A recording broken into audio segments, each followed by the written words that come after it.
तो I hope आप लोग अच्छे होंगे। मार्केट में थोड़ा गिरावट है, तो कोई नहीं, आगे देखते हैं क्योंकि करेक्शन तो आएगा मार्केट में, तभी सस्ते में आप लोग खरीद पाएँगे। बहुत सारे स्टॉक्स हैं जो इतने फॉल के बाद भी कहीं न कहीं पॉज़िटिव के आस-पास अभी तक वो लोग स्टे कर रहे हैं, होल्ड कर रहे हैं मार्केट को। सो आज का जो एक स्ट्रैटेजी है उसके पीछे रीज़न मैं बताता हूँ। काफ़ी लोगों का ये क्वेश्चन था, पर्टिकुलर कोई एक स्ट्रैटेजी बताएँ, जो लोग ऑफ़िस या फिर जो स्टूडेंट जो है, उनके लिए क्या है कि ज़्यादातर इंडिकेटर बेस्ड इतना रिसर्च ओरिएंटेड उनके पास टाइम नहीं होता है। तो ये जो स्ट्रैटेजी मैं बताऊँगा बस वीकेंड पे एक ही दिन बैठना है, स्टॉक्स को सिलेक्ट करके रखिए, शायद वो 10 से 15 दिन या फिर 1 महीने के लिए भी कम बन जाएगा। ओके।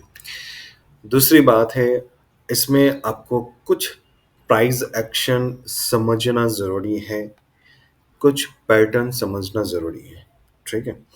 आपको यहाँ पे ज़्यादा इंडिकेटर यूज़ करने की ज़रूरत नहीं है। बस कुछ चीज़ अगर आप ध्यान से सुनेंगे एंड प्रैक्टिस करेंगे, तो आपको ईज़िली सक्सेसफुल मिल जाएगा एंड ये जो पैटर्न है काफ़ी सालों से, बहुत सालों से इसको यूज़ किया जा रहा है एंड ये बहुत इफ़ेक्टिव है। मतलब मैं जितना सारा स्टॉक सेलेक्ट करता हूँ, कहीं न कहीं इस पैटर्न का टच रहता है, ठीक है? So let's start. उससे पहले थियोरेटिकल बेसिस पे जाने से पहले हम लोग कुछ देख लेते हैं कि कैसे ये काम करता है। तो एक मैंने स्टॉक्स डिस्कस किया था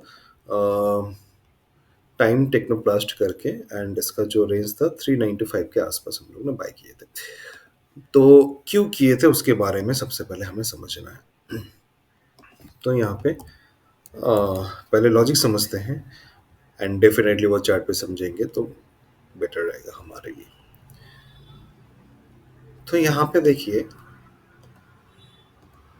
सबसे पहले मैं आपको ये बताना चाहता हूँ कि आप लोग शायद देखेंगे एक मूविंग एवरेज हमेशा मेरा स्ट्रेटजी पे रहता है, वो है 50 SMA। Okay, just 50 SMA। मैं बस इसी को यूज़ करता हूँ और मुझे कुछ नहीं चाहिए।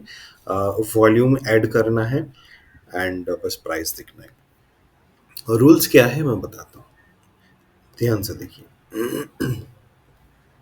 सबसे पहले आपको चार्ट को छोटा करना है एंड ये हमें देखना है कि लगभग लास्ट 6 मंथ,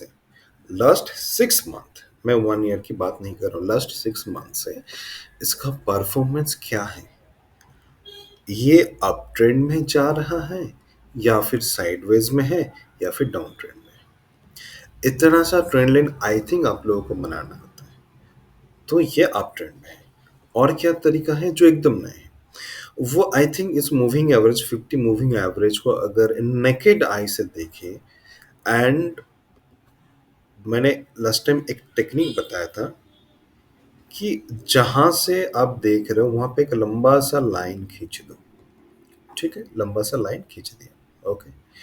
इसके रिस्पेक्ट में मूविंग एवरेज कैसे काम करे? क्या इस हिसाब से फ्लैट जा रहा है या फिर अपवर्ड जा रहा है? नहीं, ये अपवर्ड डायरेक्शन जा रहा है, मतलब मार्केट ट्रेंडिंग में है। Okay, fine. सिंपल वे है, मार्केट ऊपर जा रहा है ना साइडवेज जा रहा है, हम लोग देख लिए।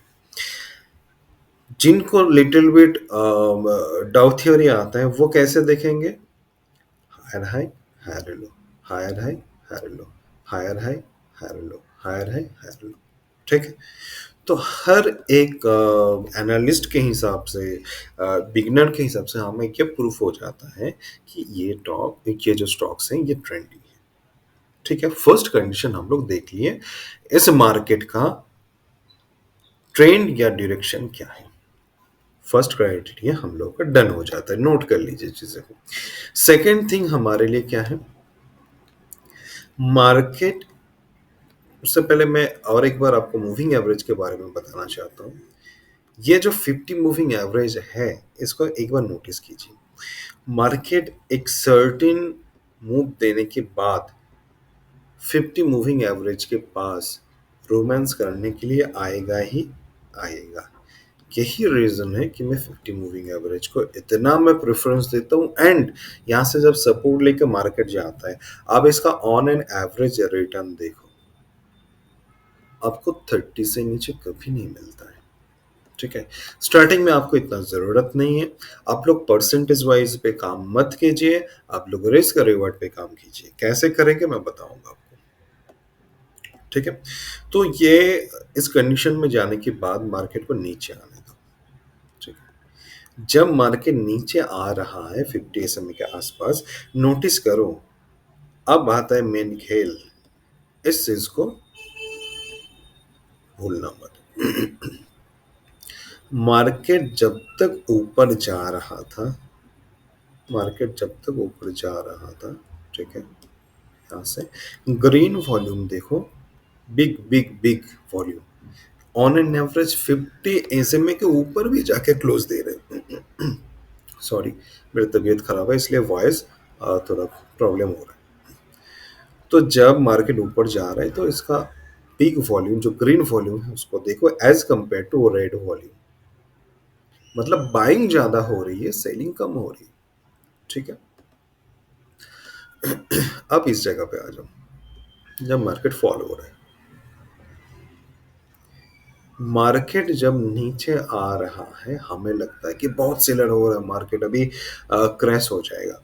बट एक चीज देखिए, जिस हिसाब से बाइंग हुई थी पहले, ऑन एन एवरेज बार को क्रॉस करते हुए ग्रीन वॉल्यूम जा रहा था, उसके रेस्पेक्ट में रेड वॉल्यूम डिक्लाइन है।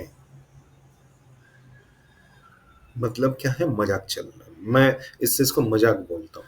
लोगों को बेवकूफ बनाया जाता है कि बड़े इन्वेस्टर जो है, बड़े इन्वेस्टर जो है वो कुछ छोटा छोटा सेल करके प्राइस को नीचे लेके जाएगा, बट वॉल्यूम जनरेट नहीं हो रहा, वो दिखा रहे हैं कि प्राइस नीचे आ रहे हैं, बट वॉल्यूम में पार्टिसिपेशन है ही नहीं। वो उनका काम है,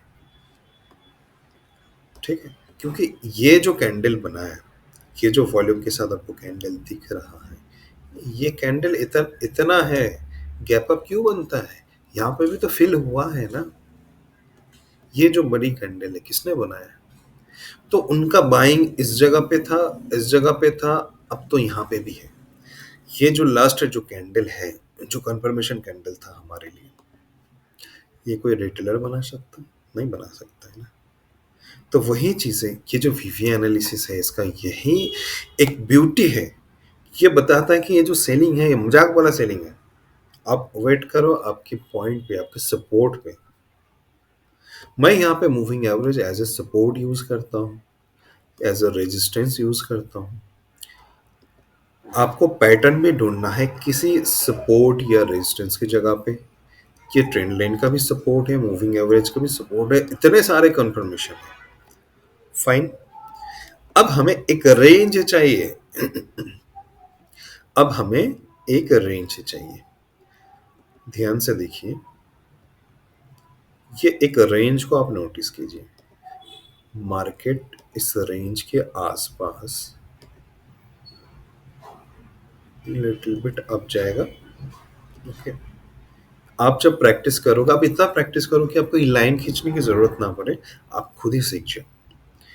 तो 1 2 3 4 5 6 7 7 डेज, 7 डेज एक रेंज में फंसा हुआ है, ठीक है। 7 डेज एक रेंज में फंसा हुआ है, 7 डेज। मतलब यहाँ पे कोई सेलिंग नहीं चल रहा। सेलिंग होता तो मार्केट अब तक नीचे गिरना स्टार्ट हो जाता, राइट। तो यहाँ पे इनका सेलिंग का कोई मोटो है ही नहीं। यहाँ पे धीरे धीरे बाइंग हो रहे हैं। देखिए वॉल्यूम को देखिए, जब रेड बन रहा है उसका वॉल्यूम देखिए, जब ग्रीन बन रहा है उसका वॉल्यूम देखिए, बिग बिग बिग। तो हमें एक सपोर्ट के पास, एक मूविंग एवरेज के पास बस यही एक रेंज ढूंढना है जो एक चैनल में 2 days 3 days 4 days 5 days 6 7 8 9 10 days फंसा हुआ है, ठीक है।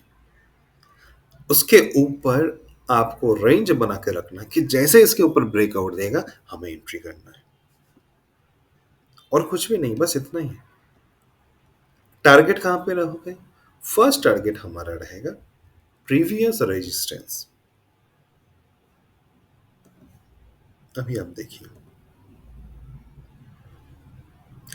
19% दिया, 20% दिया, बट हमें क्या है, फर्स्ट अगर हम लोग यहाँ पे रखेंगे फिर भी 30%, एंड ऑन एन एवरेज अगर हम लोग रखें तो 16% के आसपास है, ठीक है। यही चीज हम लोग ग्रुप में डिस्कस किए थे। रिस्क क्या है? मैटर करता है। ओके, 1:2 हो गया। अब इस रिस्क को मैं कैसे रिफैक्टर करता हूं वो देखिए। जरूरी नहीं कि हमें सब स्विंग लोड हो। जब एक कॉन्ट्रैक्शन पैटर्न बनता है, अब आता है ये रिस्क का काम। जब एक कॉन्ट्रैक्शन पैटर्न बनता है, मल्टीपल सपोर्ट, जब सपोर्ट रहता है जिस जगह पे, तो वो हो जाता है हमारे लिए स्टॉप लॉस। एंड मैं हमेशा 50 SMA के लिटिल बिट नीचे, जो मैंने रेंज दिखा है, लिटिल बिट नीचे मेरा स्टॉप लॉस रहता है। देखा? अब देखिए आपका रिस्क एंड रिवार्ड 3% के आसपास, 3:, सॉरी, 3%, सॉरी, नॉइस के लिए 3% होगा आपका स्टॉप लॉस एंड 17% आपका टारगेट। इसको अगर आप कन्वर्ट करोगे 1:4, यही एक फायदा है कॉन्ट्रैक्शन पैटर्न के लिए। ये एक ऐसा बॉटम बना देते इसके नीचे मार्केट नहीं आता, अगर आएगा तो फिर से वापस नहीं आएगा। स्टॉप लॉस तो कभी भी हंट होता है। अब ये 1:4 आपको हर एक स्विंग ट्रेडिंग में होना ही चाहिए। रीजन क्या है मैं बताता हूं। आपने 10 ट्रेड लिया, 4 ट्रेड चला, 6 ट्रेड आपका लॉस गया। आपका on an average stop loss है 1,000 रुपए। आप 4 ट्रेड में प्रॉफिट कमाया 16,000। 6 स्टॉक्स में अपने ट्रेड ने लॉस किया 6,000। फिर भी आपके पास प्रॉफिट है 10K। That's why I am telling you 1:4 minimum आपका 1:3 चाहिए ही चाहिए। इसके नीचे आप ट्रेड प्लान मत करो, फिर आपका सिस्टम काम नहीं करता है। ठीक है, चलो क्या ये और भी जगह पे काम किया है? Let's see. कॉन्ट्रैक्शन पैटर्न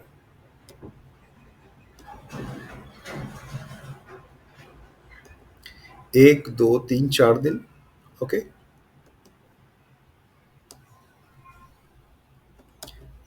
ठीक है। अगर हमने यहां पे भी ले लिया कोई बात नहीं, ठीक है, समझ में आ गए। 4% के आसपास आ रहा है। फिर से कॉन्ट्रैक्शन पैटर्न। कॉन्ट्रैक्शन पैटर्न क्या है? ये मेरा स्टॉप लॉस क्या है? कोई बात नहीं है। क्यों जाता है स्टॉप लॉस? ये इवेंट वाला दिन है। आपको देख के शायद समझ में आ गया, ये इवेंट वाला दिन है। तो इवेंट के आसपास इग्नोर कीजिए। ठीक है, इवेंट वाले पे हम लोग ट्रेड नहीं करते। मैं तो नहीं करता, इनफैक्ट जिस दिन रिजल्ट भी होता है उस टाइम पे भी मैं नहीं करता हूँ। कॉन्ट्रैक्शन पैटर्न, वॉल्यूम वगैरह, उससे पहले हमें स्टॉक्स का हायर हाई हायर लो देखना है। ठीक है, समझ गए।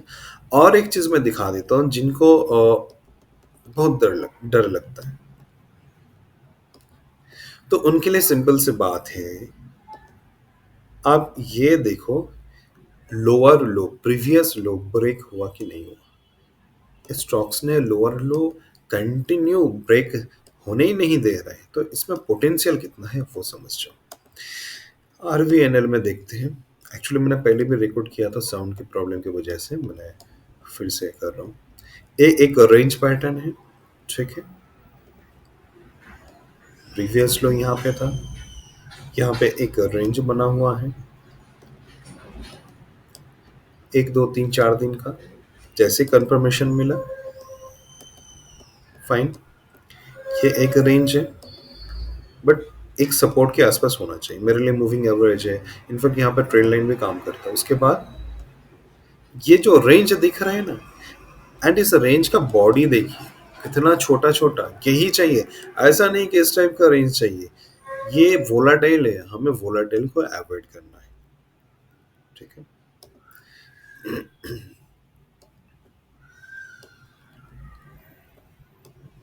रेंज को देखिए, मूव, रेंज देखिए, बूम। ठीक है, बहुत सारे, ये बहुत अच्छा है। इसका रेंज देखिए कितना छोटा है, यही तो चाहिए। ये जो रेंज बना हुआ है ना, ये बेस्ट सिनेरियो है।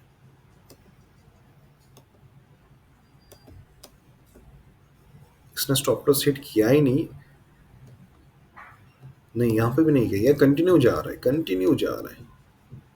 ठीक है, तो ये होता है रेंज पैटर्न का। बट दिक्कत वही है कि कहाँ पे आप रेंज पैटर्न ढूंढ रहे हो।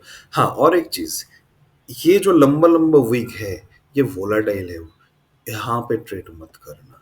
हमें ऐसे पैटर्न नहीं चाहिए, हमें जो इस टाइप का पैटर्न चाहिए।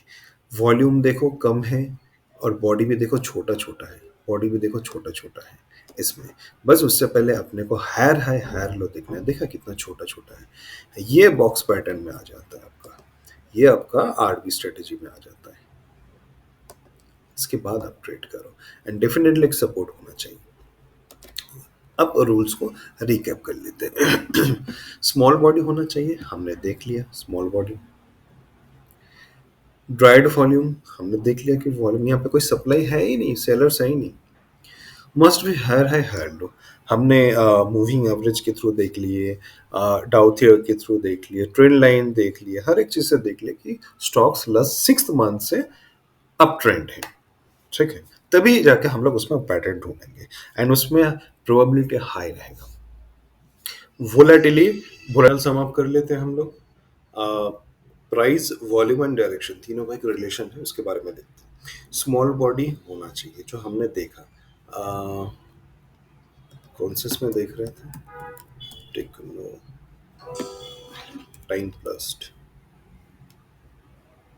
ओके, इसी पे देख लेते हैं, कोई नहीं। और वीएनएल, चलिए इसमें देख लेते हैं।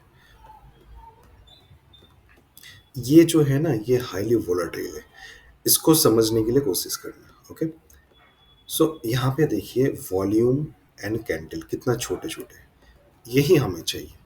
डायरेक्शन हायर है, हायर लो, हमने देख लिए। No volatility, volatility in the sense क्या है कि ये जो लंबा लंबा वीक होता है, ठीक है, ये जो लंबा लंबा वीक होता है, ऐसा नहीं चाहिए हमें। शांति से, मतलब जिसमें बॉडी आपका छोटा छोटा हो, प्राइस का वैसे चाहिए। लंबा लंबा वीक वाला वोलेटिलिटी है, उसमें मुश्किल है। No agreement in the sense, volume जब फॉल हो रहा है, वॉल्यूम जब नीचे आ रहा है, उस टाइम पे वॉल्यूम जो रेड कैंडल का बनेगा वो छोटा होना चाहिए, बड़ा नहीं होना चाहिए। ओके, ये याद रखना। आउट परफॉर्मर, अगर आप लोग सीआरएस देख के दे कोई भी स्टॉक्स अपवर्ड डायरेक्शन में जा रहे हैं, ऐसे स्टॉक्स को चूज करेंगे तो उसमें विन होने का प्रोबेबिलिटी ज्यादा होता है। पैटर्न फ्रॉम नियर सपोर्ट, हम लोग trend line, support and moving average के आसपास एक बॉक्स पैटर्न को ढूंढने के लिए कोशिश की है। Must be in range, definitely देखे 4-5 दिन का एक रेंज में है। एंट्री एग्जिट एसएल हमने बता दिया। अब आता है किस हिसाब से हम लोग यूज करेंगे। एक स्क्रीनर है, मैं पेड वाला भी बोलूंगा, एंड जो आपका क्या नाम है, फ्री वाला है, वो भी बोलूंगा। पेड वाला में अगर आप लोग जाएंगे तो उसमें एक्यूरेट स्टॉक्स मिलने का चांसेस हाई हो जाता है। लाइक अगर NR7, NR4, NR5, बहुत सारे टाइप का आपको इजीली यहाँ पे मिल जाएगा। एंड वहाँ पे जाने के बाद आप इस हिसाब से इजीली फाइंड आउट कर पाएंगे कि कहाँ पे मेरा पैटर्न बन रहा है, क्या वो 50 के आसपास बन रहा है कि नहीं बन रहा है, या फिर उसके ऊपर है, उसके नीचे है। ये सारे चीज़ यहाँ पे इजीली मिल जाता है। ठीक है, काफ़ी सारे यहाँ पे ऑप्शन है, NR4, NR7, NR3, NR2, NR11। और फ्री जो है NR7 चार्टिंग करके अगर हम लोग डालेंगे, इसमें कुछ NR4, NR7, सॉरी ये वाला नहीं है, बता देता हूँ। NR4, हाँ ये वाला, NR7, NR4 विद इनसाइड। इसमें जाके आपको सिंपली निफ्टी 500 या फिर आपका खुद का अगर कुछ वॉच लिस्ट है, उस पर आप काम कीजिए। अवॉइड कीजिए फ्यूचर वाले स्टॉक्स को लेने के लिए, क्योंकि फ्यूचर वाले स्टॉक्स में कभी भी सेलिंग स्टार्ट हो जाती है, क्योंकि उसमें कॉन्ट्रैक्ट वगैरह रहता है, इस वजह से। एंड किस हिसाब से देखना है, ये देखिए, ये हाई वोलाटाइल था, इसको चूज नहीं करना है। ये एक सपोर्ट के आसपास है तो हम लोग इसको रेडार पे रखेंगे। ये एकदम नीचे है कि नहीं वो हमें देखना है। ये एक अच्छा स्टॉक्स है, ये देखिए एक रेंज में फंसा हुआ, तो इस टाइप का स्टॉक्स हमें चूज करना है। तो आशा करते हैं आपको समझ में आ गया होगा। कुछ भी प्रॉब्लम या दिक्कत है, you can contact me. Thank you आज के लिए।